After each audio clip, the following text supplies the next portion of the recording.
Ladies and gentlemen, hello and welcome back to the LEGO Factory Train series. This is model number 18. Now, model number 14 was a trolley car. This is what I call a trolley car. It's brown, it's colourful, it's got good shapes, good detailing. Ah, yeah, this is good. So, let's jump straight in at the front. So, obviously this is using some tile plates to create a different front. And this is actually a bit bulky, so you ready for this? Bam, there we go. Look at that. My god. So we're going to actually take a look at this front bit itself. It's actually different to the other end in the sense of the bases along the back.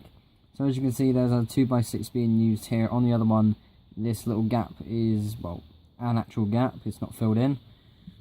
It's got some nice detailing. Obviously using some of the round bits, it's got some of the little gate pieces, more like the air vent style pieces. It's got a nice bar going along there.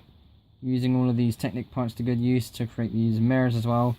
This is like those, well, actually, I was going to say where in the world they would be, but I actually don't know where these, I think it's like San Francisco is like the stereotype for these sort of things to appear in, isn't it? I don't know, I'm not American. Actually, before I put that back on, the only thing I don't like about this model, that is in the whole model, is that it only connects onto this and, well, there's one on both sides. So there's only 2 points that these hold onto, which isn't the strongest thing ever.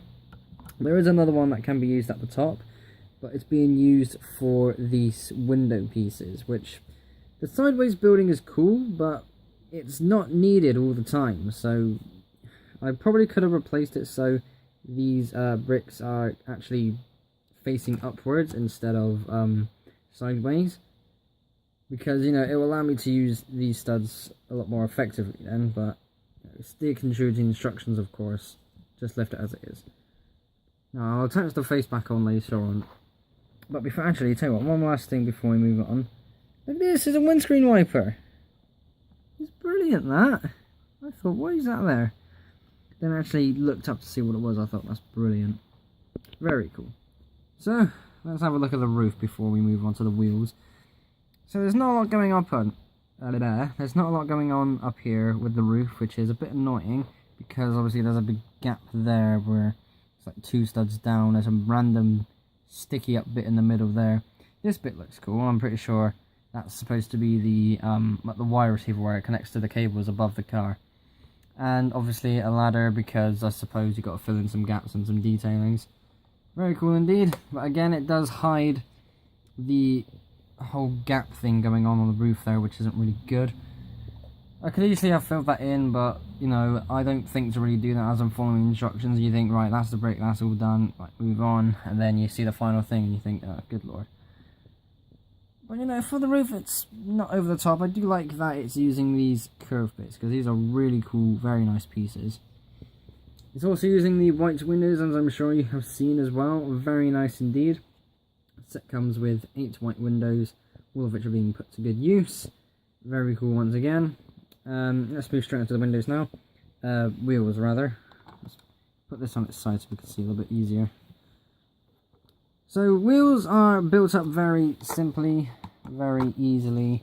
Nothing over the top, nothing overly complicated. As you can see, it's just a very simple base thrown together with the 2x2 round pieces just thrown onto the side, just to add some more length to it. Very nice. And of course, we've got to try and stick that back on now. I've got to do this. I don't like it. You know what? I'll fix it all we change it after. You know, do it off camera. Right, let's have a look at the other bumper, because this is, as I said earlier, a little bit different. So, as you can see along the back, this is what I was on about. That massive gap there is now a thing. Obviously, on the other one, it was filled in with a different base, because the parts you get with this set are obviously limited in a sense where you can't exactly mirror things. So, obviously, some parts require different bricks needed to build it up. And if you want to do it again, they kind of realised, oh, we don't have enough bricks. We'll have to just use what we got and kind of add a few more things. But I'm not overly fussed. I mean, it's all sturdy. It's very nicely held together. And inside, I didn't actually have to make a few changes underneath the tile pieces. But besides that, it's really good. It's honestly not a bad build. Right, let's check this all together. There we go, much better. Right, final verdict. I think this is definitely one of the best models out of the 30. Bar none, easily done. So, this is also the sort of thing where, if you really want something different, like you got your railway trains, you got your diesels, you got your steamers, high-speed trains. If you want something different to throw on there, if you're looking for any new ideas, build this. This is absolutely spectacular. Right. I think I'm going to end it here now, so thank you all ever so much for watching. Be sure to like and subscribe if you haven't already. I'll see you all in the next episode. Bye-bye.